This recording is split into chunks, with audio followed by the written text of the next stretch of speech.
Fa inni usi nafsi wa iyyakum bitaqwallah faqad fazal muttaqun. Seorang khatib selalu berwasiat untuk meningkatkan ketakwaan kita kepada Allah, karena Allah Subhanahu wa taala tak henti-hentinya memberikan nikmat, memberikan rezeki kepada kita.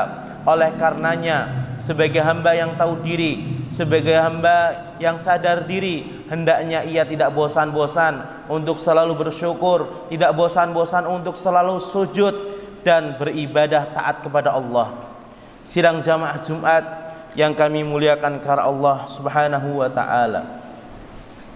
Apakah Al-Quran dan sunnah Nabi SAW terasa hambar bila disampaikan tanpa ada guyon dan candaan? Apakah tawa atau tawa canda kita dapat menambah keimanan kita? Sejak kapan tawa dan candanya seseorang dapat menambah rasa takutnya kepada Allah? Apakah mungkin candanya seseorang dapat melahirkan ketakwaan, linangan air mata? Dan Nabi SAW pernah mengingatkan dan memotivasi seseorang untuk menangis karena Allah. Wa rajulun dzakarallahu khalian fafadat ainah. Seseorang yang ia menyendiri berzikir kepada Allah. Wa rajulun dzakarallah. Seseorang berzikir kepada Allah dalam keadaan ia menyendiri, fafadat ainahu, sehingga air matanya berlinang. Itulah air mata yang ia menangisi, menyesali kekurangan dirinya dalam beribadah, betapa banyaknya dosa-dosa yang ia pernah lakukan.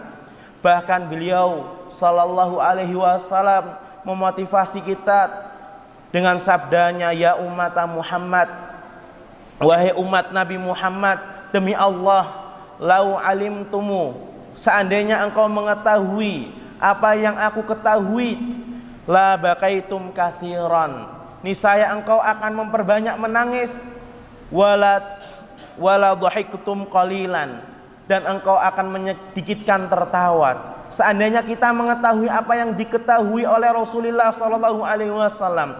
Rasulullah sallallahu alaihi wasallam beliau mi'radkan, beliau diisrakan, diangkat, beliau diperlihatkan neraka, beliau diperlihatkan surga, dan Nabi sallallahu alaihi wasallam beliau sudah dijanjikan ketika beliau diisra mi'rajkan, beliau melihat hijabuhun nur, hijabnya ketika di Sidratul Muntaha, di dekat dengan Sang Khalik, beliau melihat bahwasanya hijabnya yang menutupi dirinya, diri Nabi dengan Sang Khalik adalah cahaya.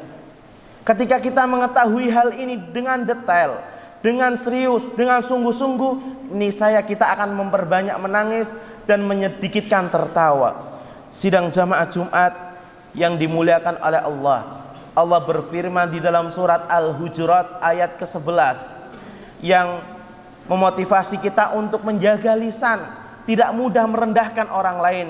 Ya ayyuhalladzina amanu, wahai orang-orang yang beriman, la yaskhar qaumun min qaumin asa, janganlah engkau merendahkan sebagai kaum, merendahkan kaum yang lain. Bisa jadi kaum yang engkau rendahkan, asa ayyakunu khairam minhum, yang kita rendahkan itu lebih baik daripada kita derajatnya. Wala nisa'im min nisa, dan janganlah seorang wanita dari wanita-wanita kaum muslimin merendahkan ayyakuna, merendahkan wanita yang lain, ayyaskhar minhum asa ayyakuna khairam minhunna. Bisa jadi wanita yang lain yang kita rendahkan itu lebih baik daripada yang direndahkan atau yang merendahkan.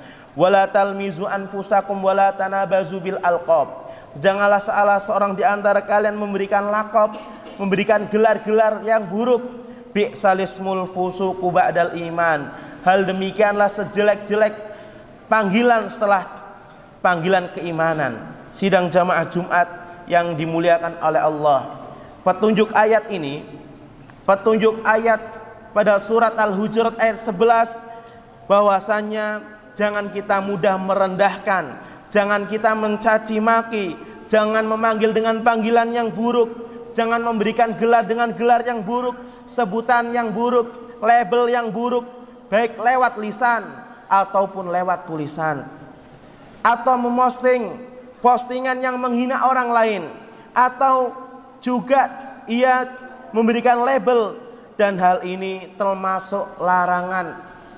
Di dalam surat Al-Hujurat ini termasuk larangan di antara kaum mukminin dan mukminat untuk saling mengolok-olok atau memberikan label yang buruk, dan ini termasuk minal kabair, termasuk daripada dosa-dosa besar.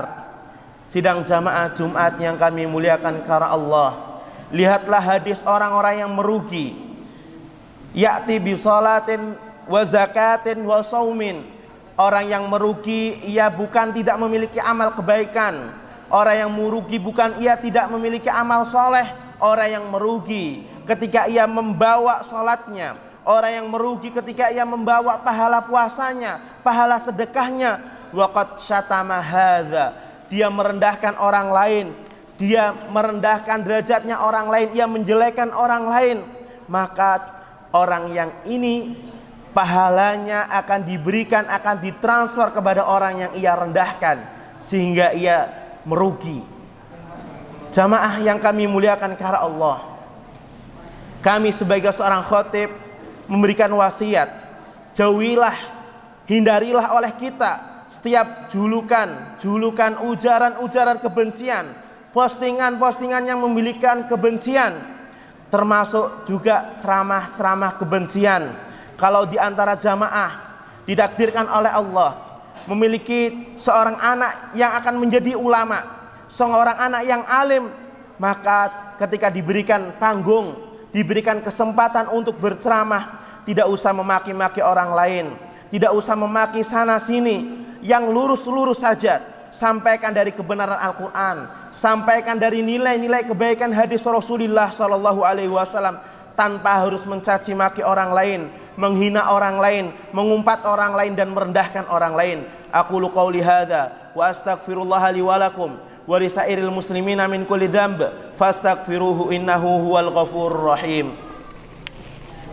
Wa tahsabuna hayyin wa huwa indallahi azim. Ketika engkau mengira ucapan yang engkau lontarkan, ucapan yang engkau ucapkan hayyinun, itu sebuah hal yang remeh, ucapan yang tidak ada nilainya.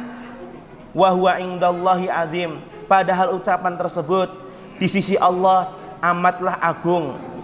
Ketika seseorang merendahkan orang lain, sudah berarti hatinya kotor.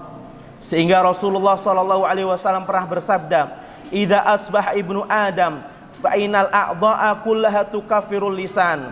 Di pagi hari seluruh anggota tubuh kita tukaffirul lisan, mengingatkan, wahai lisan, jagalah lisanmu ini. Seluruh anggota tubuh kita di pagi hari manusia itu diingatkan, fa inis ittaqillah, bertakwalah engkau kepada Allah terkait fina, terkait kemudahan kita dapat berbicara.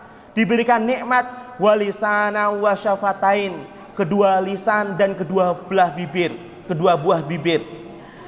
Fa inna nahnu bika, sesungguhnya kami ini tergantung lisanmu. Ketika wa inistaqamta istaqamna, ketika lisan ini lurus, ketika lisan ini engkau jaga, kami anggota tubuh ini juga akan lurus, akan ikut istiqomah. Wa ini wajadta wajadna, jika lisanmu ini tidak lurus, lisanmu ini bengkong, kami pula seluruh anggota tubuh ini akan pula menyimpang. Sidang jamaah Jumat yang kami muliakan karena Allah, pentingnya seseorang berpikir sebelum ia berbicara, pentingnya seseorang menjaga adab. Dikatakan adab itu derajatnya lebih tinggi daripada ilmu, karena ketika seseorang memiliki adab, menjaga lisannya, ketika seseorang memiliki akhlak yang mulia, dia sudah berarti manifestasi dari ilmu yang bermanfaat. Idza tamal aqlu insan qalla kalamuhu, ketika akal manusia sempurna, ketika akal manusia lurus, maka akan sedikit ia berbicara ketimbang ia banyak berbicara tanpa ada manfaatnya. Sidang jamaah Jumat yang kami muliakan karena Allah Subhanahu wa ta'ala, Salah satu kiat hidup yang menenteramkan, hidup yang membuat kita damai di lingkungan masyarakat adalah ketika kita mau menjaga lisan ini. Nabi SAW pernah bersabda, "Man kana yu'minu billahi wal yaumil akhir." Barang siapa yang ia beriman kepada Allah dan beriman akan adanya hari kiamat, falyaqul khairan aw liyasmut. Hendaknya ia berbicara baik, atau kalau tidak bisa ia diam. Sidang jamaah Jumat yang kami muliakan karena Allah, itulah di antara adab. Dan adab pada hari ini banyak di antara penuntut ilmu, di antara umat-umat Islam yang tidak mau mengamalkan adab tersebut. Sidang jamaah Jumat, padahal adab lebih kita butuhkan. Al-adabu nahnu nahtaju ilal adabi min kathirin hadis. Sesungguhnya adab, akhlak yang kita jaga itu lebih penting daripada kita memperbanyak ilmu. Sehingga ketika kita menjaga adabnya, menjaga akhlak kita, sehingga ilmu kita ini menjadi berkah. Sidang jamaah Jumat yang kami muliakan karena Allah, marilah kita berdoa